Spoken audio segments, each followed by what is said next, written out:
it was a bunch of folks that didn't understand rap, Mm-hmm. which you would have thought, otherwise. Mm-hmm. So, and then I got there and I was like a fan. I was a consumer. I was, knew every lyric, and they looked at me like, oh, you get this. The whole Priority Records distribution is kind of what opened up independent distribution for rap, because we were the only distributor at the time, and still to this date, that had major label backing of Capitol. I'm home court, standing trial. There was an opening in Mailroom at Priority Records, and I went to school with one of the owner's nieces. Okay. So they were like, yeah, you should go check out that. And I was a huge NWA fan, so showed up for the interview, got in the mailroom, thought I was going to show up to a company that was like the epicenter of West Coast gangster rap. Right. And I was one of the few that actually got that shit when I was in there. Wow. So They were doing compilations. okay. So you went to Priority. This was 91. 91. Yeah. Okay. So is this when was rap a lot over there? Not yet. Okay. Not yet. Okay. I think they came over shortly thereafter. So at this point, they just had NWA, Eazy-E. Right. And Cube had just broke. Yeah, with And America's he was putting Most out Death Certificate at the time I started, which was, very controversial. Yeah. Yeah. And it was exciting. What was the climate like up there at Priority Records during that time? Well, it was a bunch of folks that didn't understand rap, which you would have thought, otherwise. So, and then I got there and I was like a fan. I was a consumer. I was, knew every lyric, and they looked at me like, oh, you get this shit, Right. The owners understood it, or did their best to understand it. Owners as in Brian. Yeah, Brian and Mark Cerami, Okay. who was his 50-50 partner. Okay. He was I worked under Mark, and he was my mentor, but he ended up having a stroke later on in the 90s. So he kind of got forced into retirement, and that's why most people know about Just Brian. know Brian. Yeah.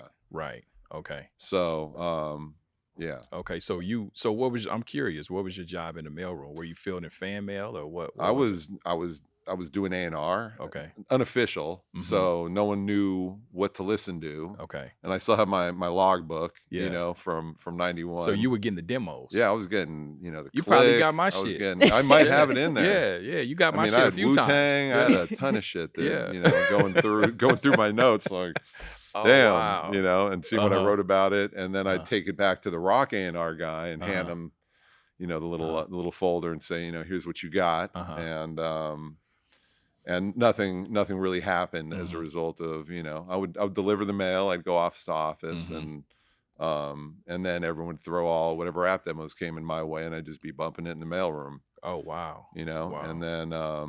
And then when I got the opportunity to step into sales, that's when I was out in the field and I was starting to meet artists, Oakland, Bay Area, Berkeley, Leopold, Music People, Valley, I don't know if you remember City Hall Records. Of course, with Walter. Yeah, Walter and Robin. And then, I was getting schooled by St. Charles. St. Charles from he put Solar. me in the game. Yep, from Solar. Yeah, 40's uncle. Yep. Taught me a lot. I learned a lot from the right people at the right time. Right.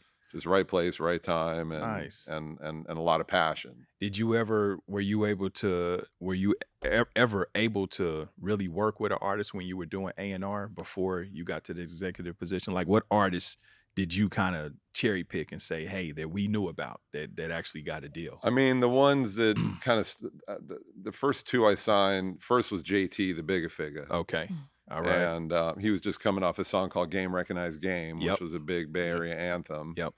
And then I was still doing sales and signing labels, because after I started meeting some of these independent artists in the Bay, I came back to Brian at Priority did A&R and promotion, Brian Turner, and Mark Cerami did sales distribution, and that was the whole Priority Records distribution is kind of what opened up independent distribution for rap, because we were the only distributor at the time, and still to this date, that had major label backing of Capitol. So they would warehouse our product, they would ship our product, they would guarantee our receivables, which was the biggest issue. So if a record store didn't pay their bill, we still got paid.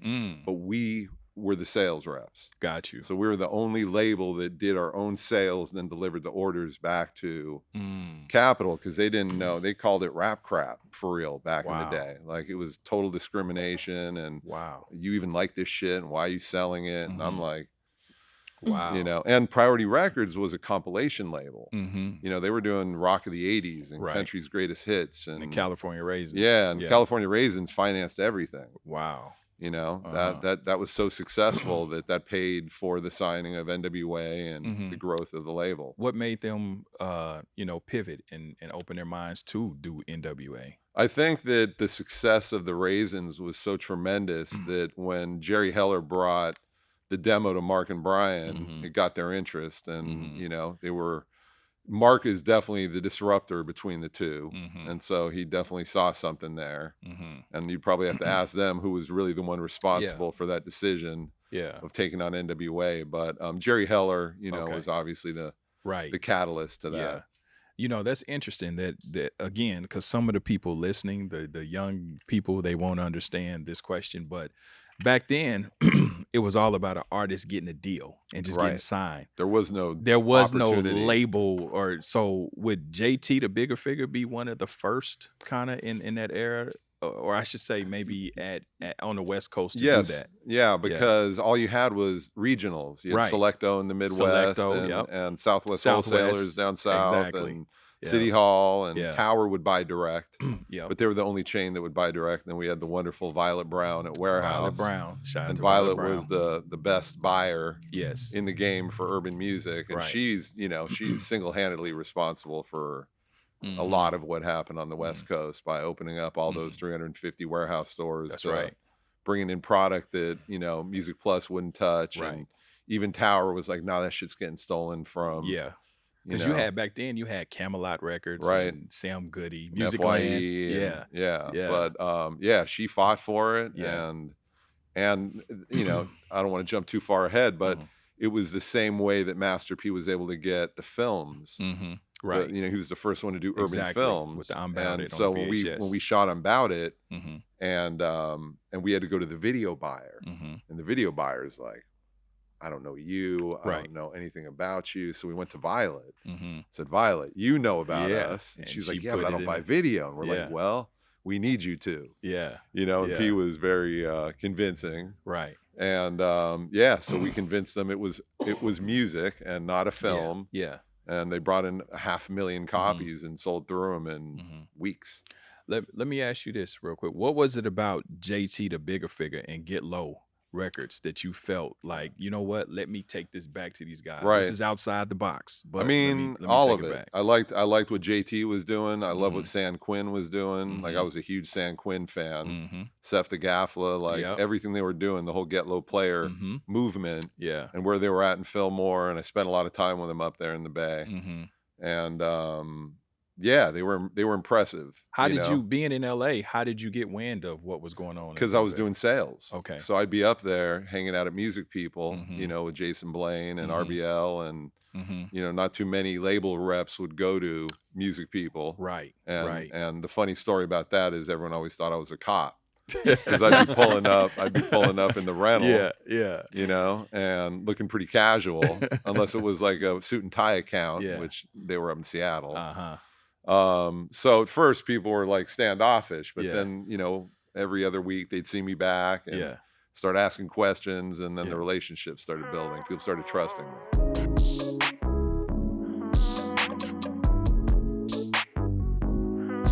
I'm home court, standing trial. Why ain't I see you round back when I was down? Karma's on the way. What goes around comes around. Karma's on the way. There's nothing you could do now. You gotta pay.